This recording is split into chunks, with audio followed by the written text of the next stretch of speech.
নমস্কাৰ এই মুহূৰ্তত জনাইছো অসমৰ প্ৰত্যেকগৰাকী জনসাধাৰণৰ বাবে কেইবাটাও গুৰুত্বপূৰ্ণ খবৰ আজি হৈছে 5 জুলাই আজিৰ দিনটোতে অসমৰ লগতে ভাৰতবৰ্ষৰ বিভিন্ন প্ৰান্তৰ পৰা কেইবাটাও গুৰুত্বপূৰ্ণ খবৰ যুগুত কৰা হৈছে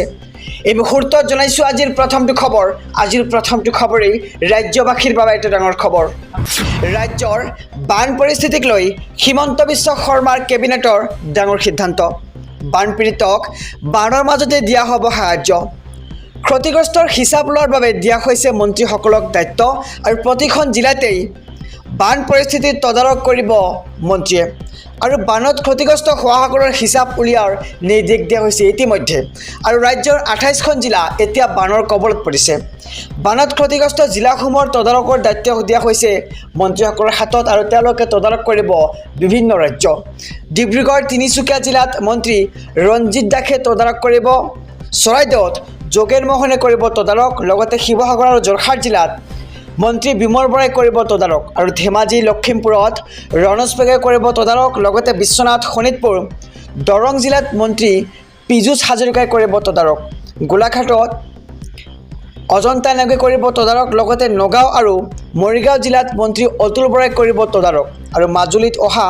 3 দিনৰ বাবে মন্ত্ৰী জয়ন্ত মল্ল বৰুৱাই কৰিব তদাৰক লগতে ওদালগুৰিত নন্দিতা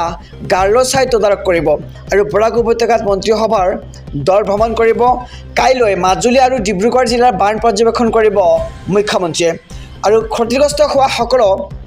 বিদ্যালয় অংগনবাড়ী কেন্দ্ৰ নিৰ্মাণ কৰা হ'ব আৰু বানপীড়িত লৈ হিমন্ত বিশ্ব শৰ্মা কেবিনেটে গ্ৰহণ কৰিছে এই দ্ৰুত পদক্ষেপ আৰু ৰাজ্যৰ বান পৰিস্থিতিক লৈ হিমন্ত বিশ্ব শৰ্মা কেবিনেটৰ এই ডাঙৰ ঘোষণা এই মুহূৰ্তত জনাইছোঁ আজিৰ 2 নম্বৰ খবৰটো 15 টকা আহিব আপোনাৰ বিদ্যুতৰ বিল কেনেকৈ লাভ কৰিব এই সুবিধা মুখ্যমন্ত্ৰী ডক্টৰ হিমন্ত বিশ্ব শৰ্মাৰ বৃহৎ ঘোষণা পূৰ্বে যদি আপোনাৰ বিল আহিছিল 100 টকা এতিয়া আহিব 15 টকা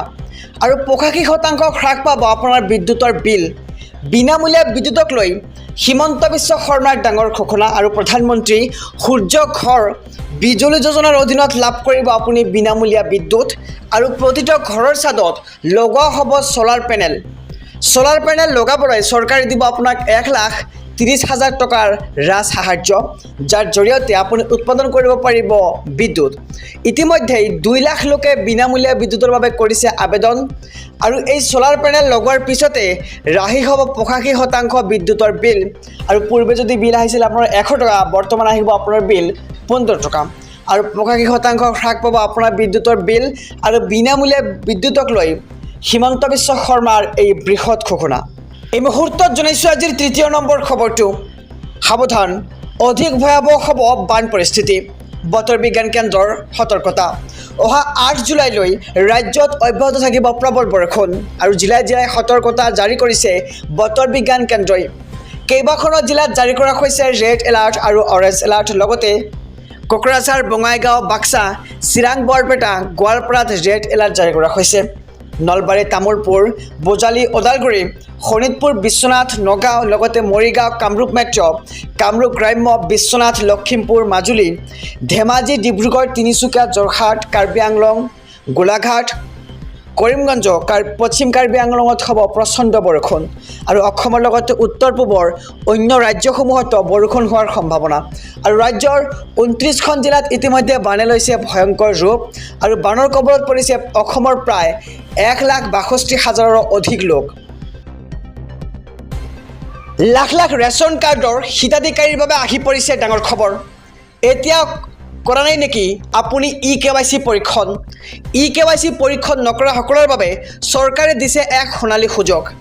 ৰেচন কাৰ্ডৰ হিতাধিকাৰীৰ বাবে বাধ্যতামূলক কৰা হৈছে ই-KYC পৰীক্ষণ নকৰিলে বিপদত পৰিব পাৰে বহু হিতাধিকাৰী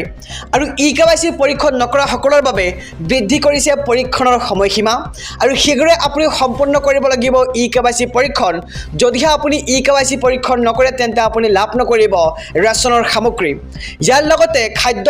ৰাজহুৱা বিতৰণ আৰু গ্ৰাহক পৰিক্ৰমা বিভাগৰ বিশেষ জাননী আৰু 7 জুলাই পৰ্যন্ত আপুনি কৰিব পাৰিব ই-KYC পৰীক্ষণ আৰু বহু লোকে এতিয়াও ই-KYC পৰীক্ষণ নকৰাৰ বাবে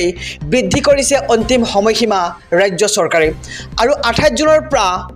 অহা 7 জুলাইলৈকে বৃদ্ধি কৰিছে ই-কেৱাইচি পৰীক্ষণৰ সময়সীমা আৰু ই-কেৱাইচিৰ বাবে প্ৰশাসনে গ্ৰহণ কৰিছে বিশেষ পৰীক্ষণ কাৰ্যসূচী আৰু ৰেচন কাৰ্ডৰ জৰিয়তে নিয়মীয়াকৈ বিনামূলীয়া চাউল পাবৰ বাবে শীঘ্ৰে কৰক ই-কেৱাইচি পৰীক্ষণ আৰু আপুনি কেনেকৈ কৰিব ৰেচন কাৰ্ডৰ বাবে ই-কেৱাইচি পৰীক্ষণ আমি সবিশেষ জনাই যাম যে আপুনি প্ৰথমে যাব লাগিব সুলভ মূল্যৰ দোকানলৈ আৰু সুলভ মূল্যৰ দোকানীজনীক আপুনি ক'ব লাগিব যে মোৰ ই-কেৱাইচি সম্পূৰ্ণ কৰিব লাগিব তেনেহ'লে আপোনাৰ ই-কেৱাইচি সম্পূৰ্ণ হৈ যাব